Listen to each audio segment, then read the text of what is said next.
Evening all, how you doing? Any signs of the angry Susan? No. Susa has not been seen for a while. Good. I don't want to see her anymore. How's everyone doing? I think I need a haircut. It's about time I got another crew cut, isn't it? Um, how's life? Everyone doing all right?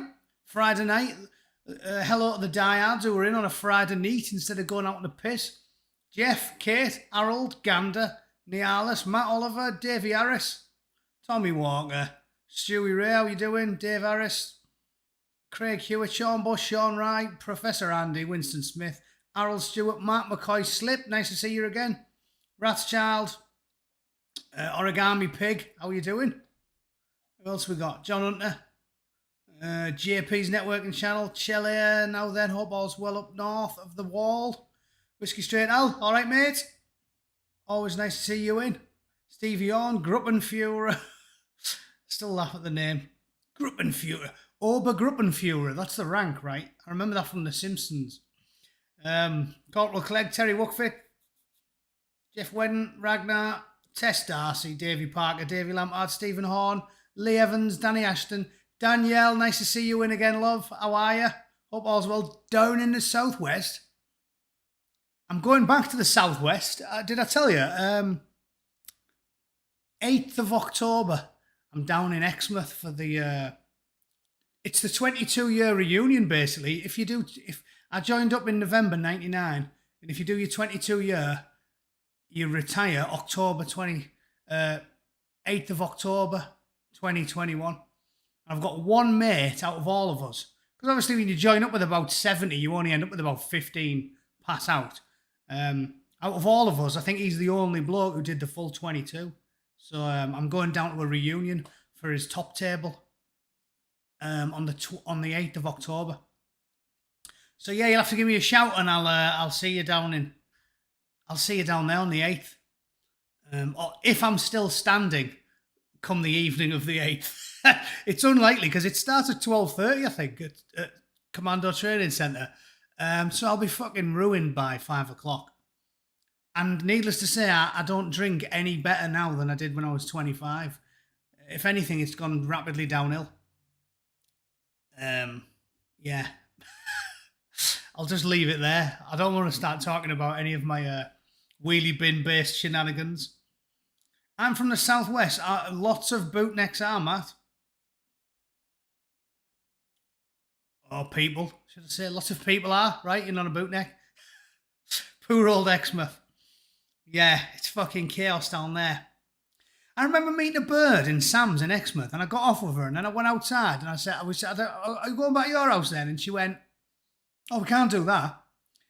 And I went, why? And she went, my husband. And I went, oh, you didn't tell me you were married. And she went, he beats me up. And I went, right. And she went, but I deserve it.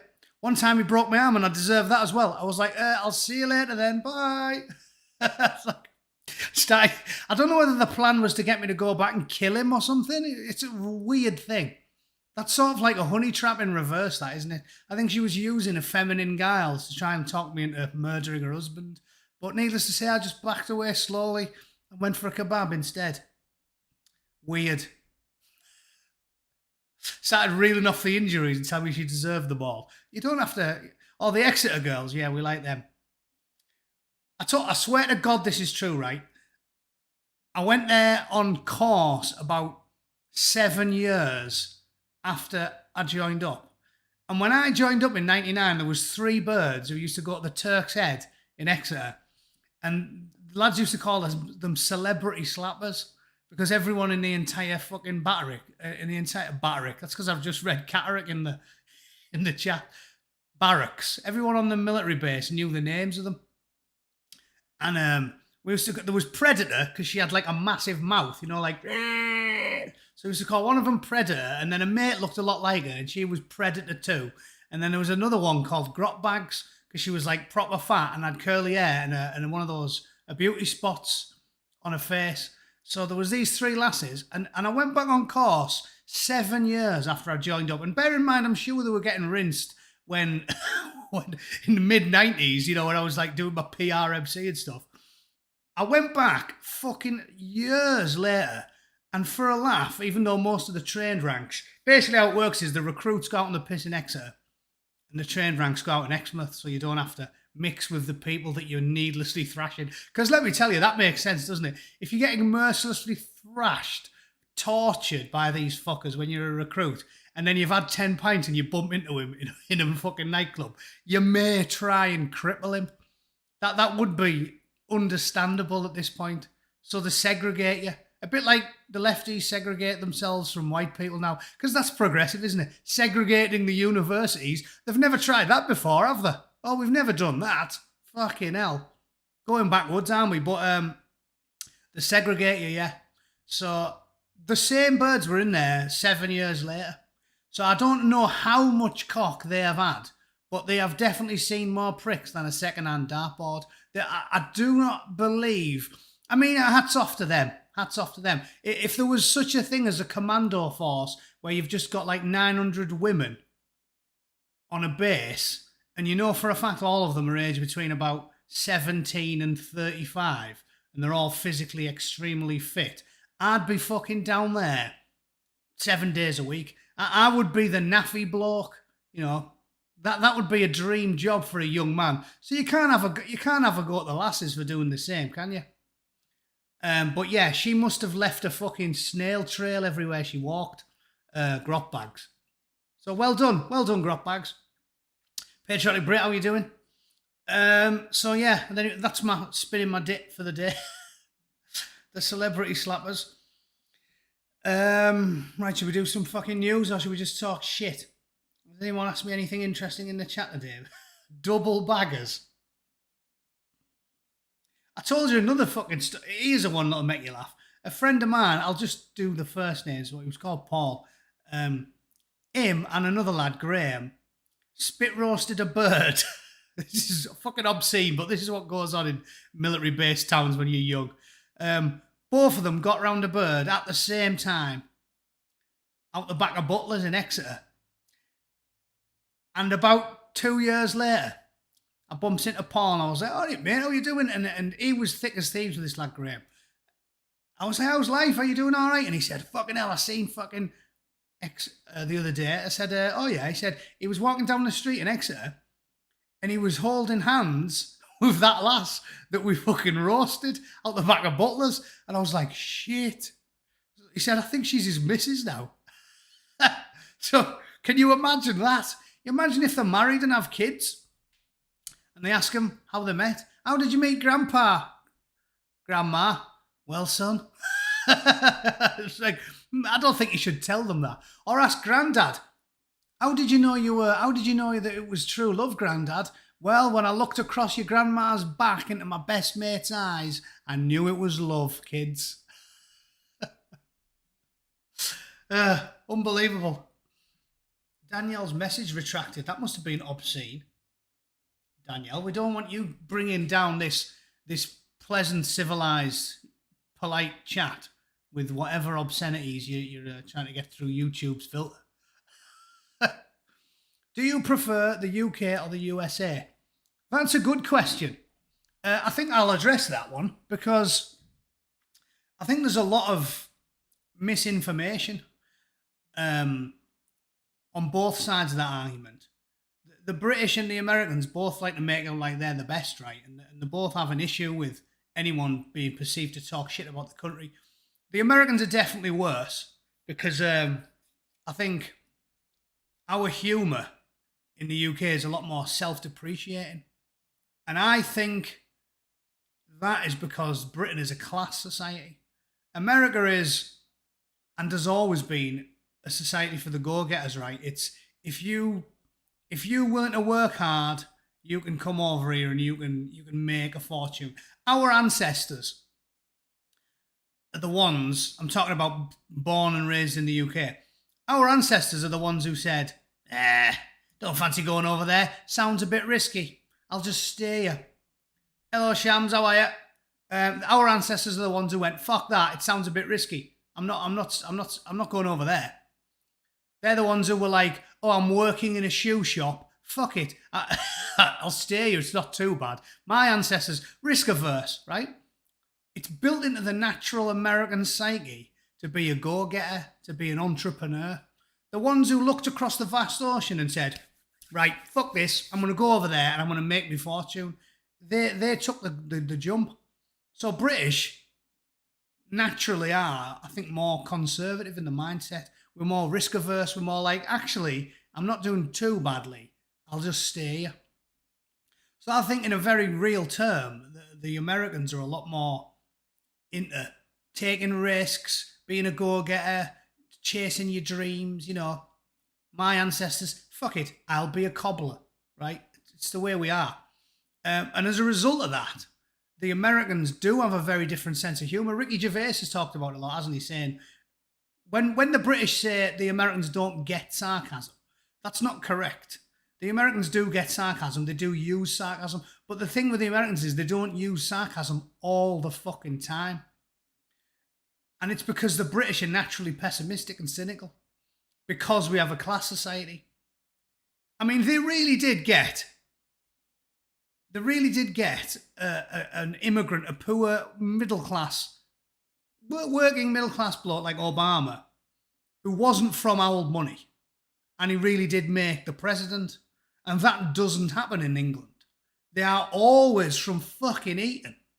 Always. The Bollington Club, Cameron, Clegg, all of them are posh. Sir Keir Starmer, even the lefties are upper crust twits in the United Kingdom. We do have a class society to our very core. And Americans have told me that themselves. I've taught them a lot about it in the pubs. You know what I mean? Like, when an American has a next door neighbour who's got a fucking Porsche, they go, oh, that's class, that, mate. How do I get one? Tell me how you did it. And the neighbour will say, oh, well, I'll tell you, they're a lot more generous with their advice as well. When a British person's neighbour gets a fucking Porsche, your neighbours want to scratch your fucking car. That's the way we are. I'm not having a go at our culture. We live in a class society. We have always lived in a class society. We have lived in an aggressive class-based society for fucking 1,000 years. It's the way it is. We don't like fucking rich people in the same way that Americans do. We sort of have a grudging respect for people like Jacob Rees-Mogg, and we understand how authority works. And that sort of noblesse oblige that the French would talk about, how they feel a responsibility for the little people. But culturally, it is completely different.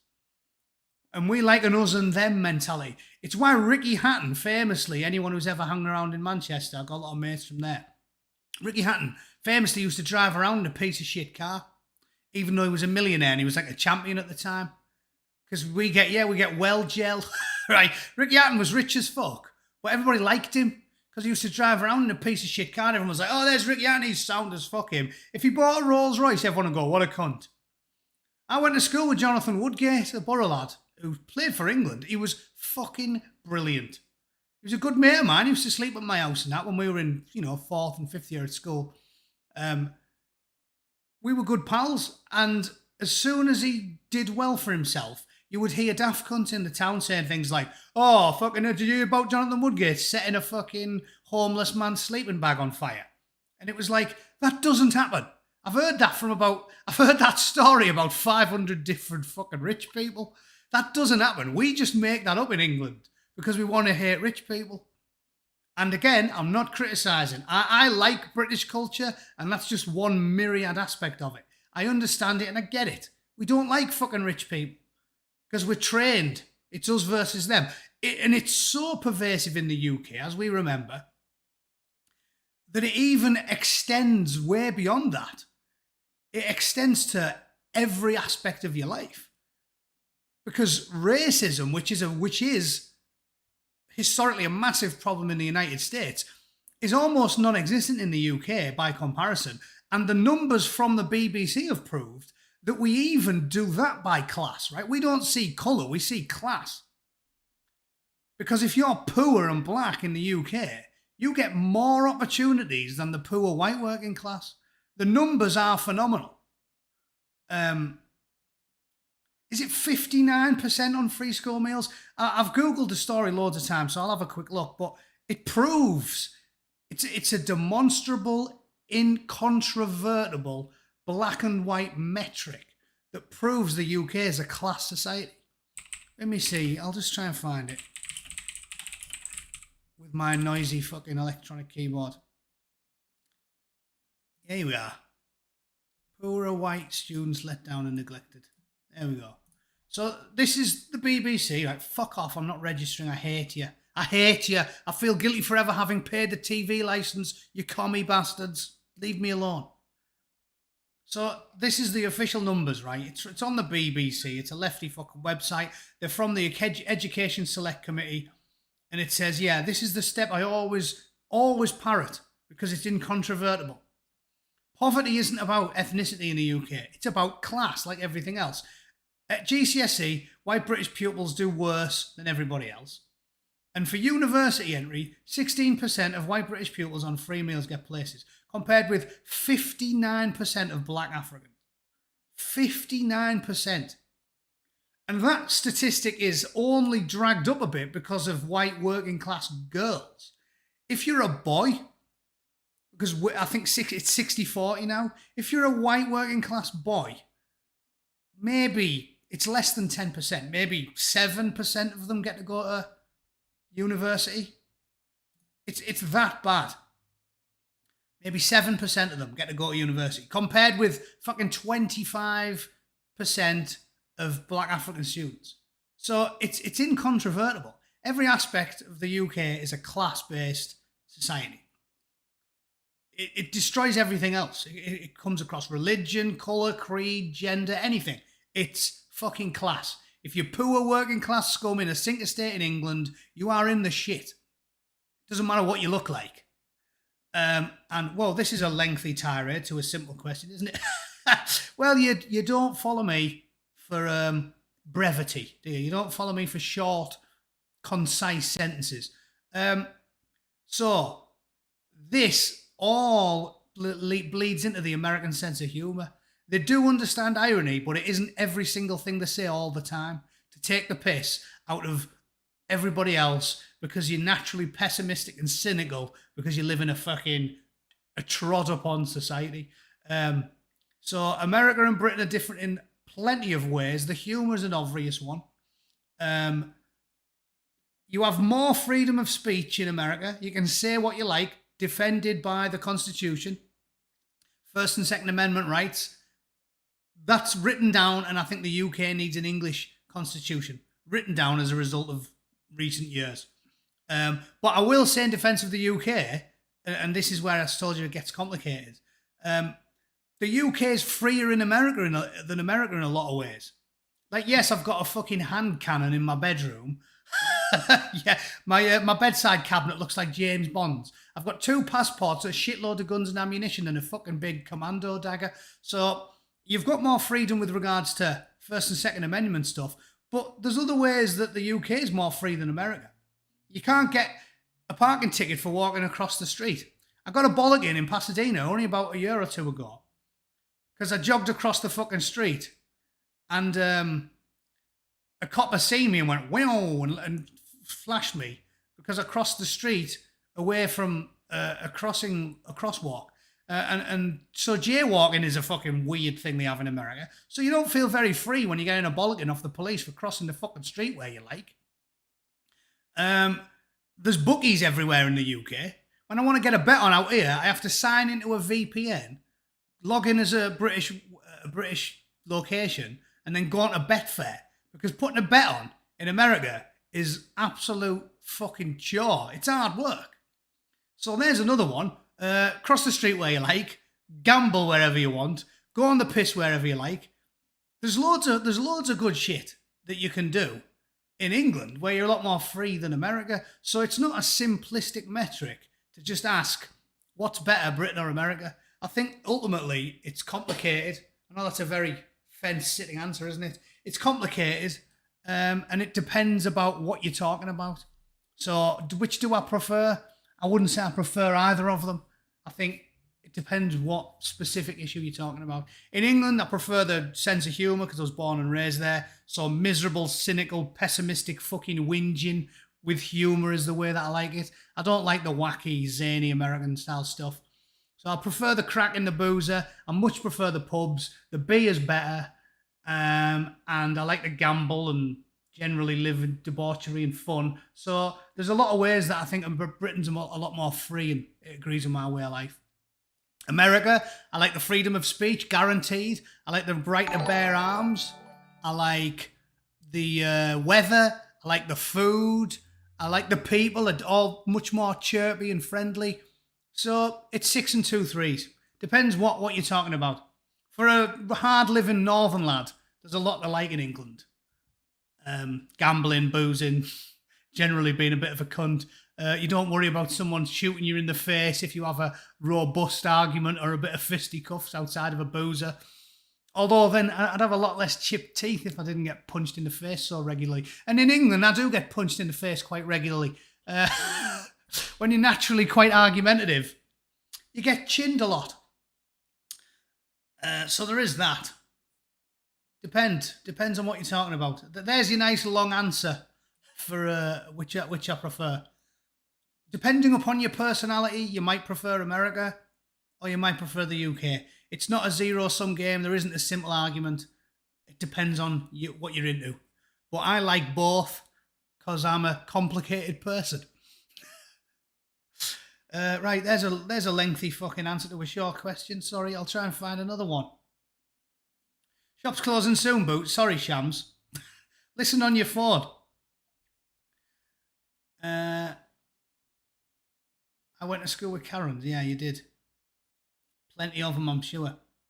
Winston, I used to live in a septic tank. In a septic tank? All right, okay. You're doing the Monty Python thing. I thought that was a serious comment. I was like, fucking hell, even I didn't live in a septic tank, and I'm from Middlesbrough. What else have we got? 2 gats in a bowie in your bedside cabinet. Oh, yeah, and I've also got a photograph of Margaret Thatcher. My missus made it for me to take to work at my first day when I took a job at an aerospace company in Alabama. And that was for my desk, Margaret Thatcher. And then I liked it so much that we kept it. So now it's on my bedside table. And when we have visitors, they all laugh because when they come into the bedroom, there's a picture of Margaret Thatcher on my bedside cabinet. and I obviously tell them, oh, I need that to get a fatty on, you know. My missus, now we've been married for a few years, she doesn't do it for me anymore. If I want to get diamond hard, I need to look at a picture of Margaret Thatcher. That really gets me going. Get Super Chat. As far as I'm aware, I can't get Super Chat because that would require monetizing your channel, and the Angry Bootneck refuses to monetize his channel because he despises YouTube and prays daily for its eventual demise. I'm aware that will kill my YouTube channel, and I'll have to start going on Odyssey and talking to 8 people. But it's fine. It'll be a lot more intimate that way. How long have you been married? I've been married for 7 years now. 7 years in November. Or is it 8? I don't know. 7 or 8. My missus will kill me. That's the short answer. What celebrities do I? Fucking hell, Shams. I don't idolise any celebrities. If I was to say I quite like celebrities, they would be people that achieve things, not fucking brain-dead singers or actors.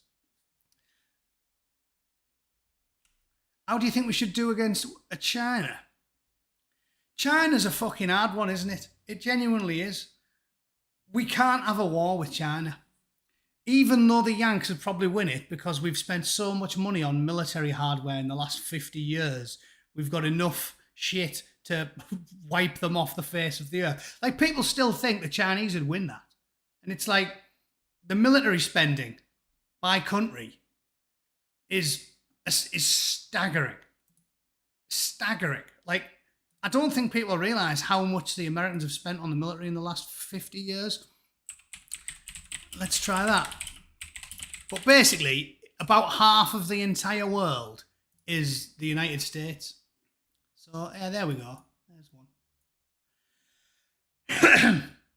And this is 2019. Bear in mind, it was a lot more than that in the last they've made cuts in the last 10 years. I know it sounds mad. It's like a 500-pound man who eats 10 sticks of butter a day.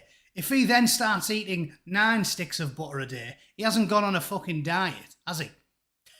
That's the way a lot of the hardcore Republicans in America talk about. They talk about cutting the military over here by 3 billion. And they go, fucking hell, you can't cut the military by 3 billion, you fucking mad cunt. Jesus, what are we going to do? And I'm like, it's not like we couldn't trim the fat, right? We could trim the fat off the NHS, as I've talked about, without really cutting services. We could just say, right, 1 in every 20 managers is getting sacked based off whoever's got the worst performance report. And that wouldn't affect frontline services. You can trim the fat. I mean, that's just me plucking a basic, obvious way to do it out of the sky. The point I'm getting at is you can trim the fat without reducing your efficiency. I don't believe China has the biggest navy. Whoever said that? Nuclear submarines, nowhere near. I think the Americans have got about 60 and the Chinese have got about 15. Aircraft carriers, I know off the top of my head. I believe China have got 2. I think the Americans have got 12 in active service and they've mothballed 8. Aircraft carriers by country is staggering. The Americans are fucking hardcore. Shall I look that one up just because obviously someone wants to debate the issue? China's navy's bigger. I'm curious. Let's type in China Navy versus USA. I don't think theirs is fucking bigger. National Defense, Eagle versus Dragon. How the US and Chinese navies. I know for a fact the Americans have got way more nuclear submarines. So we'll start with that. What else? We've got numbers.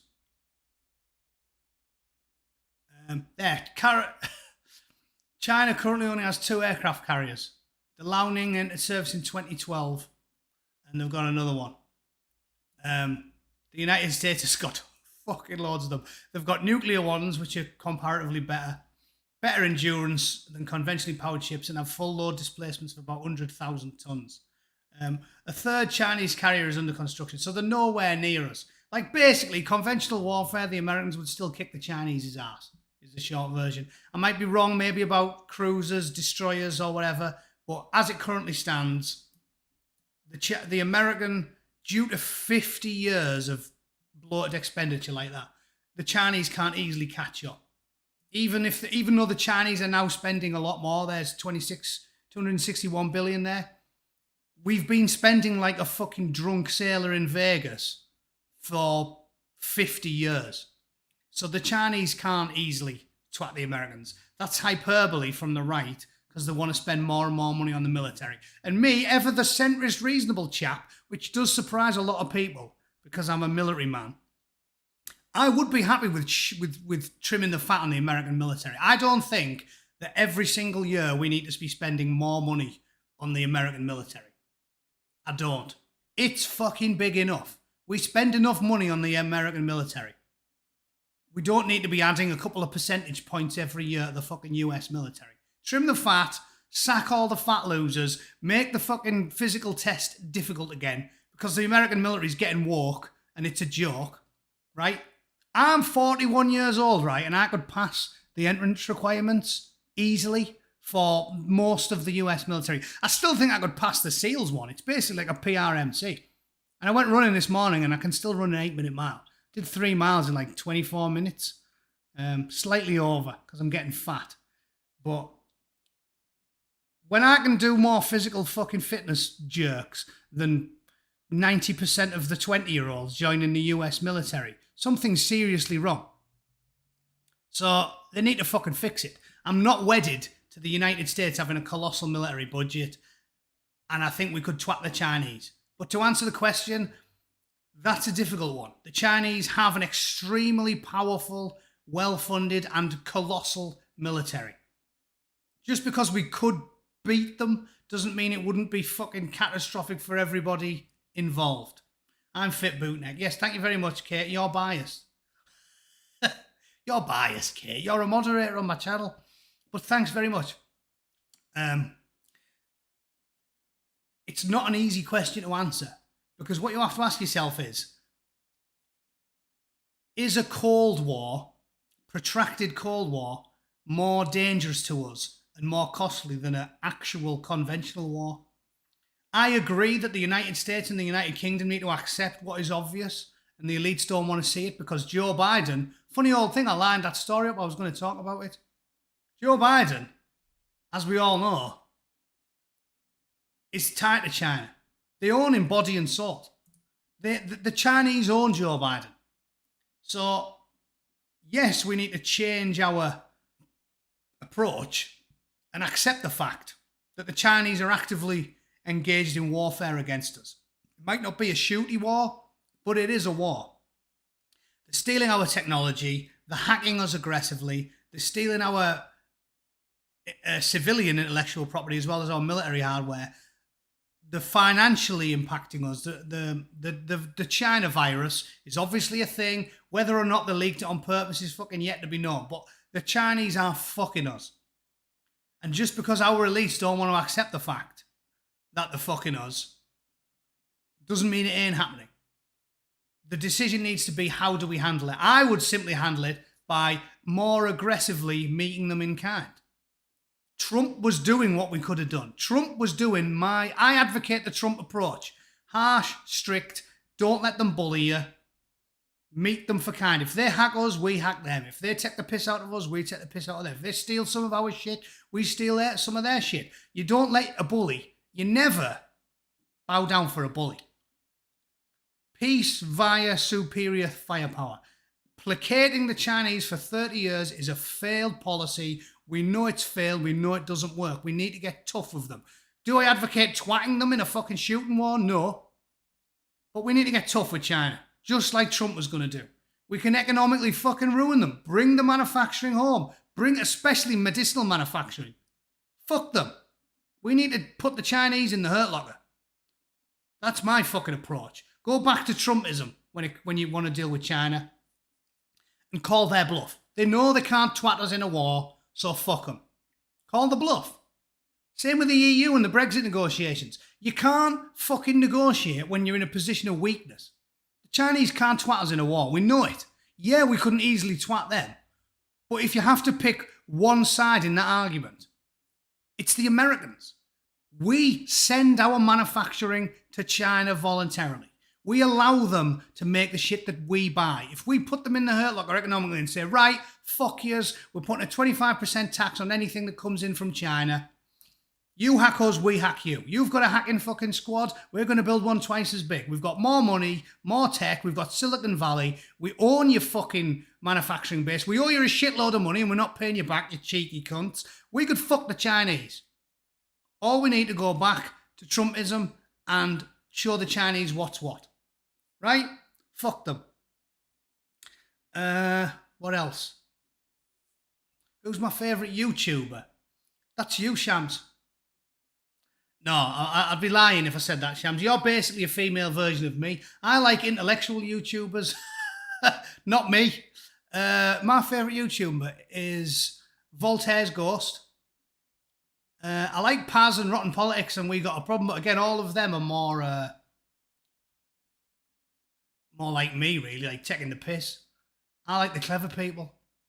I spend most of my time listening to people like me, so I like to listen to people that aren't like me. Clever shit. I like to listen to Jordan Peterson. I like to listen to Voltaire's Ghost. He seems to be more of a thinker than me.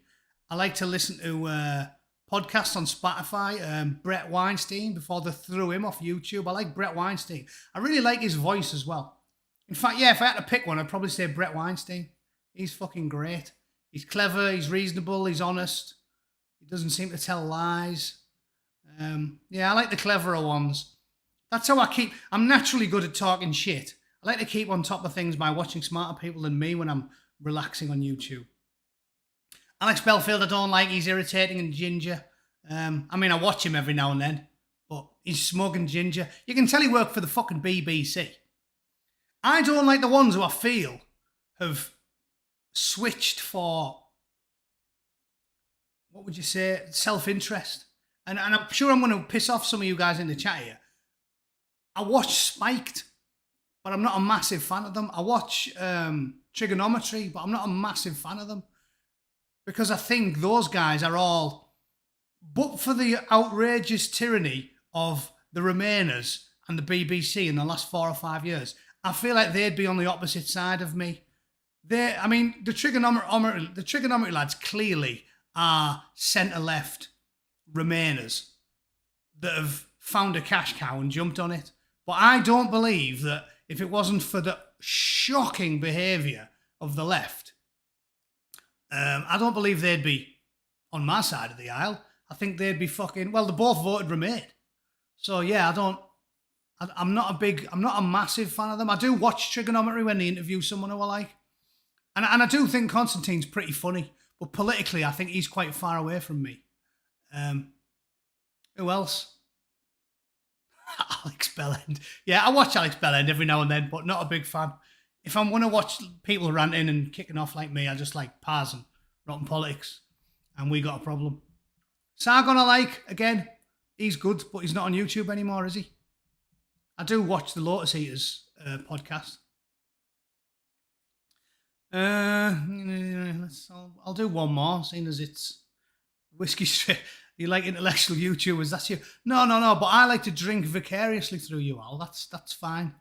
That's not that's another way of, that's away from politics, right? I like to watch people drinking when I'm not. That cheers me up. And Al does it the best. He's got a nice, soothing accent, and he talks about whiskey in a way that I really can't get my head around. So go and follow Al if you don't. I like listening to him. Salty Cracker, I've seen him a couple of times, but no, I don't. I can't say I check him out regularly. Morgoth's Review, I don't either. I'll have to take a note of some of these. Let me look him up on your Morgoth Lord of the Rings. No. On your advice, I'll go check him out. Morgoth's Review.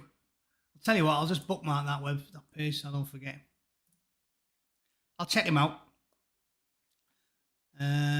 Right, let me do another question, and then I'm gonna fuck off.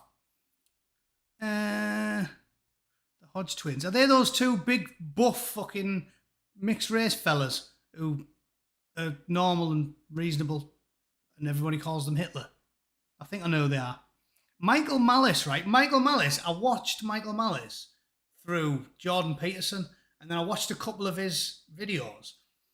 He was annoying the first time I listened to him. I thought he was another one who was like insufferably smug. And I don't think he's as funny as he thinks he is. Like I said, I think people like Paz are more naturally funny. Like the bloke who's a good crack in the pub, because I guess that's my kind of lowbrow humour. I think they're more funny than people like Michael Malice, who clearly thinks he's some sort of comic genius. So I'm not a massive fan of Michael Malice, but I did sort of get won over a little bit because I watched more than one video, and I do quite like listening to him now. And he is clever. He makes some very incisive comments, but initial reviews weren't good. He struck me as being very smug and irritated. But yeah, I do quite like him now. I'll concede that. I'm not quick to judge people. Rotten Politics, I like him. I've just said that. All right. But again, like I said, if I'm relaxing at home and I'm listening to other people, I don't just do politics all the time. I like comedy stuff and serious shit. Yeah, Paz is good. I'd go for a pint with him. Oh yeah, that reminds me, right? So the only one person who told me that they have a pub, Julie, has a pub. Julie, send me an email. I've put it on the links in my community thing. If your pub's within about 200 miles of fucking Middlesbrough, I'll visit it. But the only thing is, whoever it was who texted me and said he has a boozer down in fucking, where was it? Like very, very south coast. I went on the train line and had a look, because I prefer to take the train if I'm going to go on the piss, because I like to get so fucking drunk that the next day I can barely stand, and then flop onto a train and drink a few cans of Stella to get over it and go home. So I don't want to drive. I want to take the train. And unfortunately, the guy who offered me a boozer to get pissed in is fucking miles away. Like it's almost as far away from Middlesbrough as you can possibly get. About fucking 7 hours on 3 trains. So unlucky. But anyone who's got a boozer and they need some custom, I'm willing to go and put fucking 30 pints your way. So give me a bell. Anyone within Eastbourne, that's it. Fucking Eastbourne. There's nowhere further. I don't want to get on a train for 7 hours. Anywhere north of Birmingham, maybe, probably within that region, I'll visit. But I don't just want to randomly go on the piss with people. I want to throw a couple of £100 behind the bar for a pub. It seems like if I just start randomly going on the piss with people that watch my YouTube channel, I'll never not go on the piss. So all you people just going, why don't you come to Nottingham and we'll drink cider until we shit ourselves? That you don't own a pub. You just want to go out on the piss. Right? I've got enough of that when I go home anyway. I've got to see people. If you have a boozer, let me know and I'll come visit it. And I might make a video while I'm there or something. But simply wanting to go and get drunk in the town centre and then shit yourself in a bus stop, that doesn't count. Because if I just start taking requests for that, I'll never stop. Right. What else have I got? I'll do one more question.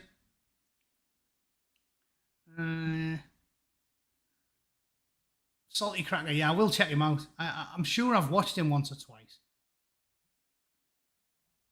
Dan Bongino, I don't like. Dan Bongino annoys me because he's sound, but he talks about English politics sometimes, and you can see, like so many Americans, he doesn't fucking know what he's talking about. Like a lot of American commentators. Again, I'm not having a pop at the Americans. When you've got the biggest hyperpower in the whole world, the only hyperpower, and you've got everything, right? You've got beaches, snow, snowboarding, surfing, city breaks. You've got everything. Of course, you can't have a pop at Americans for not being well informed about the rest of the world. Even Joe Rogan, as famous as Joe Rogan is, as many people as he's talked to, he is really bad at talking about British politics. I sit and watch the TV out here sometimes, and I'm actually astounded by how little they fucking know about British politics. They get guys on like CNN and MSNBC, and they're just rambling. When you can tell someone's waffling. They're like, the British Constitution is the House of Commonalty, where the politicians, the ministers discuss the amendments. Like, you just know they're talking shit. So most American commentators annoy me for that reason. Dan Bongino is a good example. Sort of does my head in. But again, he's all right. I watch him. Gadsad, I watch him sometimes as well. Yeah, he's all right. There's too many now, isn't there? There's too many people who think that they can make a shitload of money on YouTube. So everybody's at it. And the fact of the matter is, it's like Jordan Peterson's all right, the Pareto principle. You don't fucking make any money. The reason I've never monetized my channel is because I never expected to make any money. I've just got used to going to work. So I'd rather keep my integrity and not even attempt it, because they'll only have the satisfaction of closing it down when you do get monetized. And even if you do get monetized, if you've got like 50,000 subscribers, you're not making fuck all. What are you going to get? A couple of £100 a month? So I can live without that, thanks. That's one fucking bar tab. I can live without that. So fuck them. I'd rather not have anything to do with these arseholes and have a small, sensible, loyal following and just do it, just crack on. Because you're not going to make fucking loads of money unless you end up with millions of subscribers. And who the fuck on the right of politics in this day and age, when Silicon Valley own the whole system, you're not going to become a fucking megastar. Even like people like Sargon, who they allowed. Like I said, they allowed it to happen. Bearing, I used to watch. The guy came from nowhere, and because he was funny and right of centre, he got up to like fucking 300,000 subs in about 6 months. They'll never let that happen again. Even the ones who make it, Sargon, Rotten Politics is still under 100k, right? But Sargon or We Got a Problem, they won't allow it to happen again. You'll get to about 160 where he's at, I think it is, and they'll just strangle you.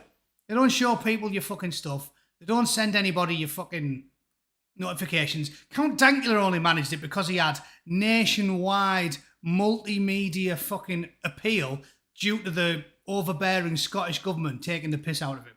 If you're a conservative, 999 out of 1,000 aren't going to be able to get to a position where they're making any money on YouTube. Not now.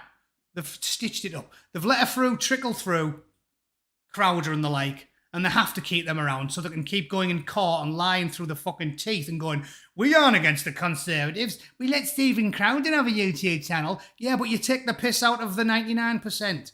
Everybody knows it. They strangle your channel. Rotten Politics, I only get half of his fucking... So if that, we got a problem. Paz, 1 in 10 I might get. I very rarely see their fucking videos on the side. So they're obviously strangling people's channels. So fuck them. Fuck them. Get a job. Do it in your spare time. Fuck them. You don't need to be in charge. You just need to be railing against the bastard shitbags that run the fucking show. The authoritarian communists. Yeah, Rotten Politics is blatantly fucking you over. Bearing pops up out of nowhere on my homepage. This is fucking years ago. Wasn't even looking for him. Ooh, that's interesting. Watch it. Subscribe. Those days are fucking gone. Those days are gone. RP, Paz, they've got tens of thousands of subs and they've been stagnant for months. Do you think there's only 30 fucking thousand people on YouTube who are interested in what these lads have to say? Or only 9,500 interested in listening to me? I was getting more views a year and a half ago. They're taking the piss out of us. So fuck them. Don't let it get you down. I was never expected to make any money of you. Live within your means, stay fit, stay focused, get a fucking job, do it in your spare time. Fuck them. Fuck them.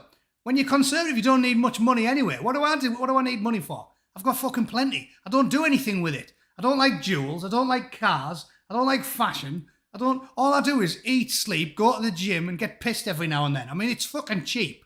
It's cheap.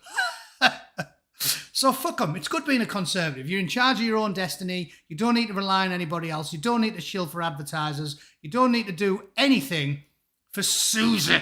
You don't need to do anything for these people. You can see yourself in the mirror every night and look back and know that you're a fucking man or a woman, Shams, Kate, everybody else, and be proud of the person that looks back at you. You've got integrity. You can sleep at night. Fuck them all. Right? Right, I enjoyed that. That was nearly an hour. Have a good weekend. If I can be fucked, I'll do BBC Spews, but we'll see. I might end up getting pissed again all weekend. Have I seen a ghost? No, Shams, I'm just very, very white. I'm from Middlesbrough. The sun is perpetually obscured by smog. Doesn't matter how long I live in California. I am a fucking albino from a childhood of misery, scurvy, and rain. All right? Thanks for watching, everybody. Please like it and share it for all the fucking good it does. And I'll see you all very soon. All right? Take it easy. Please don't ban me. I won't.